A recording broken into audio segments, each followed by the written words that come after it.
മരുതിയൂർ ചന്ദനക്കുടം നേർച്ചയുടെ ഭാഗമായി മുട്ടും വിളി സംഘം എത്തി. കോതക്കുറിശ്ശിയിലെ സെയ്തലവയുടെ നേതൃത്വത്തിലുള്ള സംഘമാണ് വീടാന്തരം കയറി മുട്ടും വിളി നടത്തി നേർച്ചയുടെ വരവറിയിക്കുന്നത്. ജനുവരി 13, 14, 15 തീയതികളിലായാണ് നേർച്ചയാഘോഷം. 13 വൈകിട്ട് പള്ളി അങ്കണത്തിൽ ബിഗ് ഖവാലി മെഹർഫിൽ അരങ്ങേറും.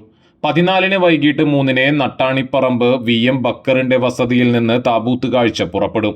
വൈകിട്ട് 14 ടീമുകളുടെ നാട്ടുകാഴ്ചകൾ പള്ളി അങ്കണത്തിലെത്തും. നേർച്ചയുടെ പ്രധാന ദിവസമായ 15 കൊടിയേറ്റ കാഴ്ചകൾ വിവിധ ദേശങ്ങളിൽ നിന്ന് പുറപ്പെട്ട് കവല സെന്ററിൽ സംഗമിച്ച് വിവിധ തരം വാദ്യമേളങ്ങളുടെയും ഗജവീരന്മാരുടെയും അകമ്പടിയോടെ ജാറം പരിസരത്തെത്തി 12 മണിയോടെ കൊടിയേറ്റ് കർമ്മം നടത്തും. മൗലിദ് പാരായണം, കൂട്ടസിയാറത്ത്, ചക്കരക്കഞ്ഞി വിതരണം എന്നിവ ഉണ്ടാകും. രാത്രിയിൽ 10 ടീമുകളുടെ കാഴ്ചകളും പള്ളിയിലെത്തുമെന്ന് ആഘോഷ കമ്മിറ്റി ഭാരവാഹികൾ അറിയിച്ചു.